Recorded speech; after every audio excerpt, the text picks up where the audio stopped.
الله من الشيطان الرجيم بسم الله الرحمن الرحيم السلام عليكم ورحمة الله وبركاته الحمد لله هداني لهذا وما كنا لنهتدي لولا أن هدانا الله أشهد أن لا إله إلا الله وحده لا شريك له وأشهد أن محمدا عبده ورسوله ولا نبي بعد نعوذ بالله من الشيطان الرجيم أحسب الناس أن يتركوا أن يقولوا آمنا وهم لا يفتنون صدق الله العظيم Surat Al-Ankabut ayat 2 yang artinya adalah apakah mereka mengira bahwa mereka akan dikeluarkan hanya dengan mengatakan kami telah beriman sementara mereka belum diuji. Maha benar Allah dengan segala firman. Jamaah zuhur yang berbahagia, pada kesempatan ini kita akan mengingatkan kita semuanya tentang senantiasa kita untuk menjaga keimanan. Kenapa ini kita ingatkan kembali, kita perlu untuk terus memperkokoh dan memelihara keimanan yang telah diberikan Allah kepada kita.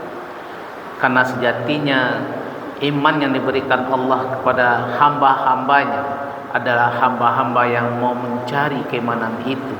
Dan tentu dengan diberikannya iman itu oleh Allah kepada kita, membuat kita semakin kuat untuk beribadah kepada Allah. Dan juga tentu semakin memperkokoh bahwa eksistensi kita sebagai manusia di atas dunia ini adalah untuk beribadah kepada Allah Subhanahu wa Ta'ala. Jamaah yang berbahagia, kenapa kita mesti perlu untuk memelihara keimanan ini?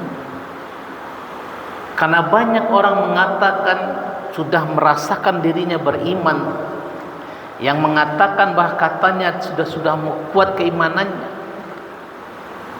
Tapi di ayat tadi Allah mengatakan itu baru ahasiban nas, manusia hanya banyak mengira-ngira, seolah-olah dia sudah punya iman yang kuat. Dengan senantiasa dia pergi ke masjid, senantiasa dia menjaga dia mengaji, dia berpuasa. Semua rukun iman sudah dijalankannya misalnya. Apakah itu kemudian sudah beriman? Maka di Al-Ankabutnya Allah mengingatkan, jangan kita mengira-ngira bahwa kita ini iman kita sudah kuat sementara ujian belum kita terima. Jemaah yang berbahagia, sejatinya dalam kehidupan kita ini tanpa kita sadari, kita tidak pernah lepas, kita tidak pernah keluar dari ujian-ujian, cobaan-cobaan. Maka tugas kita sebagai seorang beriman adalah bahwa semua cobaan dan ujian itu adalah bagian dari Allah untuk menguji diri kita agar kita semakin tinggi level keimanan kita. Dengan kondisi dan dinamika kehidupan hari ini yang barangkali kita merasakan dalam perekonomian, harga mulai melambung dengan adanya tarif beban pajak yang dikeluarkan oleh Amerika kepada hampir seluruh dunia, yang sementara kita memang butuh untuk meningkatkan kondisi ekonomi. Tapi di balik itu semua adalah bagaimana kita mampu menahan diri kita dengan keimanan kita kepada Allah sehingga kita tidak putus asa, kita tidak frustasi dengan kondisi-kondisi yang kita hadapi itu. Dan masing-masing kita mempunyai dinamika berbeda dalam ujian keimanan kita. Maka standar yang mesti kita pegang adalah dengan yang dikatakan oleh Rasulullah SAW, al-imanu yazidu wa yanqus. Iman itu senantiasa bertambah dan berkurang. Yazidu bi ta'ah wa yanqusu bil maksiyah. Bertambah iman itu dengan tanda-tanda adalah kita semakin taat dengan semua aturan yang diperintahkan oleh Allah. Wa yanqusu bil maksiat, dan iman itu tanda mulai menurun adalah ketika kita sudah mulai bermaksiat. Kita mulai berdosa, kita mulai berbohong, kita mulai menyakiti orang lain dan seterusnya. Itu tanda-tanda iman kita menurun. Dan secara kondisi ada beberapa fakta yang kita lihat di lapangan, misalkan beberapa hari kebelakangan ini di berita maupun di media sosial barangkali itu berseliweran tentang kasus yang menguap penjualan bayi yang tertangkap di Bandung sana. Dan mayoritas hampir 20 orang lebih itu yang ditangkap itu adalah perempuan semuanya. Ibu-ibu semuanya. Dan ada beberapa gadis. Ini adalah salah satu kasus kecil. Bagaimana bisa terjadi hal yang demikian?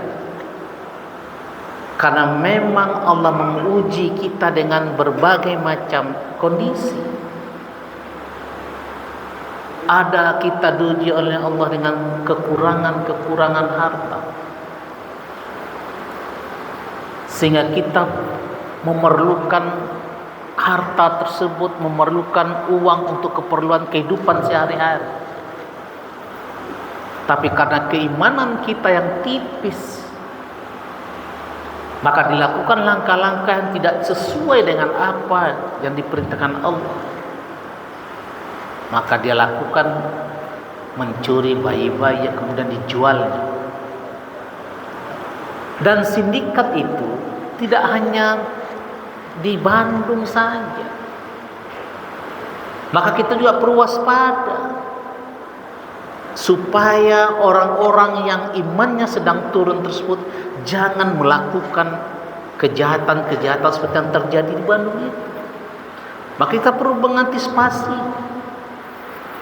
Waspada kita, bagi kita yang punya anak-anak, mempunyai bayi, mempunyai cucu yang masih kecil-kecil. Jangan sampai kita lengah.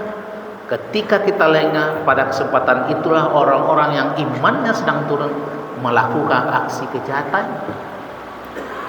Oleh sebab itu, jemaah Tuhan berbahagia, maka langkah yang paling penting untuk terus memperkokoh keimanan kita itu adalah dengan sholat.